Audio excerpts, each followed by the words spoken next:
कही कि इनको वहां भेजा जाना चाहिए। तो एक कहानी है, उसमें एक रवीश कुमार है।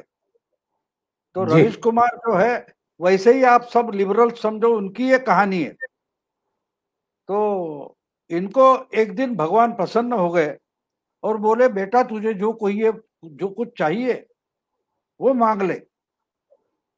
तो वो बोलता है कि मैं तो पत्रकार हूं, मुझे नरक जाना है। तो भगवान बोले, यार मैं तो प्रसन्न हुआ, कोई शापवाणी तो नहीं कर सकता, मैं तो प्रसन्न हुआ हूं, अच्छा कोई चीज मांग ले। नहीं नहीं नहीं, बोला मुझे नर्क में ही जाना है, और नर्क में जाके रियलिटी रिपोर्ट बनाना है, तो मुझे नर्क भेजो। भगवान बोले, तेरी किस्मत अभी क्या करे, तो जा नरक में। बोले तो ये पहुंच गए नरक में। नरक में पहुंच गए तो आप हैरान हो जाएंगे कि इतनी बड़ी कमाने बनाई थी, ये फुलझड़िया रंगोलियां बनाई थी, कुछ कुछ इतना स्वागत जोर शोर से हो रहा था। और ये पूरे समझो 4-5 दिन वहां रहकर वापस आ गए, और उन्होंने बहुत सारे रिपोर्टर्स बनाए कि देखो, एस्टेब्लिशमेंट मीडिया या जो कुछ है, या प्रस्थापित जो वर्ग है, इन्होंने कितना झूठ सदियों से फैला रखा है कि नरक एक बुरी बात, बुरी जगह है। मैं अभी अभी जाकर आया हूं 4-5 दिन, इतना बढ़िया है, अच्छा खाना मिलता है, अच्छा स्वागत होता है, ये है वो है वो है। और प्रामाणिक रवीश कुमार जैसा बिल्कुल प्रामाणिक पत्रकार था, बिल्कुल करप्ट नहीं था। तो आ गए, होते होते वो एक दिन तो मरना था। अब वो मर गए। वो मर गए तो जो कोई देवदूत होते, वो उठाकर उनको चित्रगुप्त के पास लेके गए। उन्होंने पूरा रिकॉर्ड निकाला, अकाउंट निकाला आधार कार्ड के आधार पर, और देखा तो ये तो बिल्कुल सच्चा आदमी है, पूरी जिंदगी सच्चाई से जिया हुआ है। बोला, तेरे को तो स्वर्ग मिलेगा। तो रवीश कुमार भड़क गए, क्या बात कर रहे हो, यही तो नीचे हो रहा था, मैं तो उसके खिलाफ 5-5 रिपोर्ट लिख कर आया। नर्क कितनी अच्छी बात है, ये है वो है। तो बोले, भाई क्यों चिल्ला रहे हो, तेरे लिए अकाउंट में स्वर्ग है, इसलिए मैं बता रहा हूँ। नहीं, बोले मुझे चॉइस है कि नहीं, हाँ चॉइस है, तो मुझे नर्क में जाना है। तो चित्रगुप्त महाशय बोलते, तथास्तु। ये जाते नर्क के दरवाजे पर, टक टक करते, दरवाजा खुल जाता है। एक ही कदम अंदर नहीं रखते तो कोई ऐसे पिछवाड़े पर लात मारता है कि जाकर कोई कीचड़ में पड़ जाते। तो बोले, ये क्या है, तो बोला यही तो नरक है। तो बोले, क्या बात कर रहे हो, मैंने तो 5-5 रिपोर्ट बनाए तुम पर, यहाँ 5 दिन आकर रुका था, उस वक्त मेरा बड़ा भारी स्वागत हुआ था, मुझे पकवान खिलाए थे, आरती की थी, ये किया था वो किया था। गधे, तब तू पहन के आया था, अब तू यार रहने आया है, अब तू यहाँ का निवासी है। तो बात करने का लिए एक जोर से थप्पड़ ऐसी मारी, फिर जाके वो सब विष्ठा वहां पड़ी थी, वहां गिर गए। बोले, चल यहाँ की सफाई शुरू कर। तो जो ओमकार जी बोल रहे थे ना, इनको भेजना है, तो मेहमान करके भेजने से कुछ नहीं होने वाला, इनको असल में वहां का सिटीजनशिप देना चाहिए, तब जाके पता चलेगा। तो इसलिए ये सही। ऐसी ये कोई फैंटेसी मत बनाओ, ऐसी फैंटेसी मत बनाओ। कोई इनको रिपोर्ट के लिए भेजेंगे, रिपोर्ट से कुछ होने वाला नहीं। उनको एक ही बोलो कि भैया आप उठते हो, लंदन जाते हो, आप उठते हो ऑस्ट्रेलिया जाते हो, आप उठते हो अमेरिका जाते हो, तो अफगानिस्तान क्यों नहीं जाते, अपने बच्चों को उधर हायर स्टडीज के लिए भेज दो। फारूक अब्दुल्ला हो, महबूबा मुफ्ती हो, असाउद्दीन ओवैसी हो, या कोई आपके सब लिबरल जो है, प्रणय रॉय से लेकर बरखा दत्त तक, उनको बोलो एक काम करो, तुम बोलोगे तो हम आपकी हर बात मान लेते। आप एक ही काम कीजिए, अपने बच्चे जो है उनको अफगानिस्तान भेजिए, तो हम सबसे पहले मोदी के खिलाफ हो जाएंगे। अरे मोदी जैसा कोई लफंगा नहीं, बरखा दत्त, रवीश कुमार, जो कोई है, ये सबसे सच्चे हैं। देखो, अपने बच्चे भेजे, तो चलो शुरू कर दो, भेजो उनको। और उसके लिए बोले कि हम मोदी की तरफ जाके पांव पकड़ के रिक्वेस्ट करेंगे कि इनको बच्चे के लिए अफगानिस्तान का वीसा दे दो।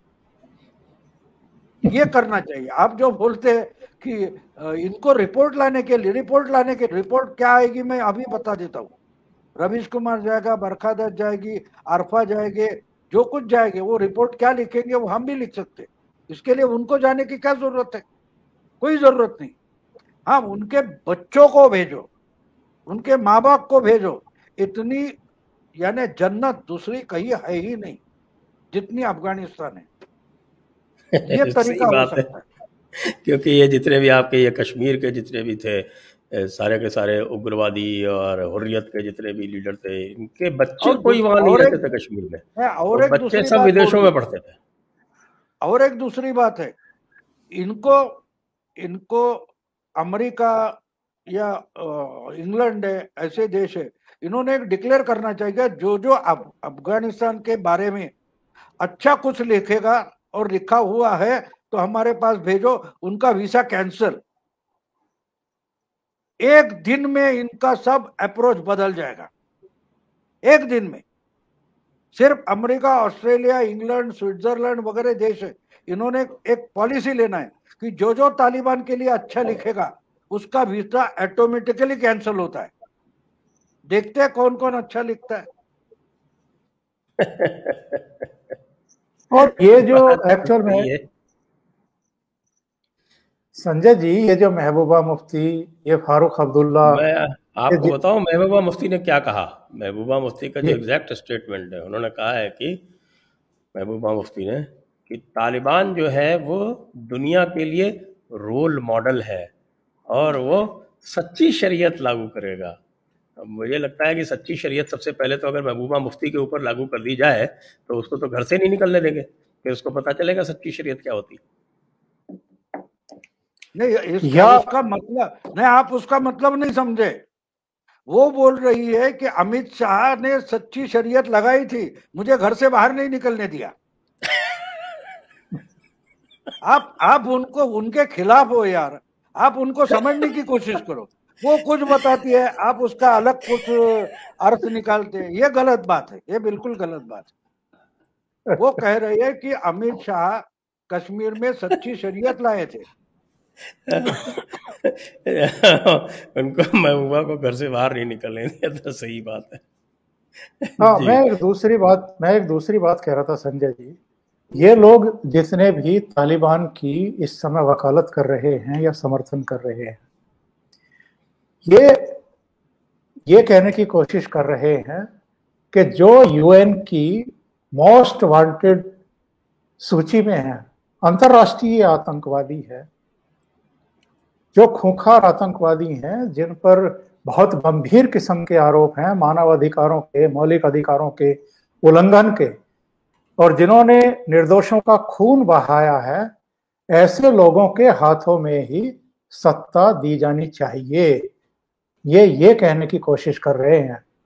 तो कश्मीर में भी जो आतंकवादी गुट सक्रिय हैं, चाहे जैश है, लश्कर है, हिजबुल है, दूसरे हैं, तो ये चाहते हैं कि कश्मीर में भी जो दुर्दांत आतंकवादी हैं, खूंखार आतंकवादी हैं, उनको सत्ता सौंपी जाए। इसी तरीके से अगर बर्क साहब या उत्तर प्रदेश के दूसरे लीडर कह रहे हैं, तो उनका मतलब ये है कहने का कि जो माफिया हैं, जो गुंडे हैं, जो हिस्ट्री सीटर हैं, जो बदमाश हैं, जिनके खिलाफ योगी आदित्यनाथ ने एक मुहिम चलाई है, और जितनी भी इनकी गैर कानूनी संपत्ति थी, जो इन्होंने सरकारी संपत्ति भी कब्जाई हुई थी और अपना एक साम्राज्य खड़ा किया हुआ था, और अलग अलग पॉलिटिकल पार्टियों का इनको संरक्षण मिला हुआ था, एक्चुअल में उनके हाथों में सत्ता आनी चाहिए। वो आदर्श प्रस्तुत करेंगे तालिबान की तरह, मतलब जो देश के झंडे को उतार करके फेंक दे, जो अपना खुद का संविधान निर्मित करे, जो एग्जिस्ट जो 2003 या 4 में अफगानिस्तान का एक संविधान बना था, उसको भी ये लोग उठा करके रद्दी की टोकरी में डालने वाले हैं। सारे गवर्नर हाउस पर इनका अपना झंडा लग गया है।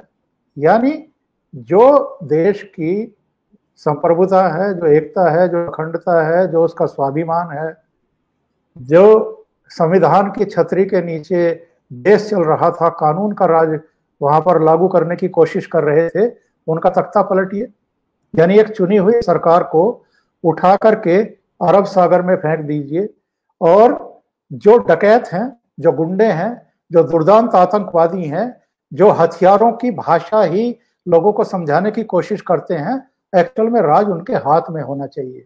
ये फारूक अब्दुल्ला और ये असदुद्दीन ओवैसी और ये आरफा खानम से लेकर के सबा करीम तक और ये जितने भी हैं, ये कहने की कोशिश कर रहे हैं, ये कह रहे हैं कि भारत में संविधान का और कानून का राज ठीक नहीं है, यहां भी आतंकवादी ही आने चाहिए, वही इनके आदर्श हैं।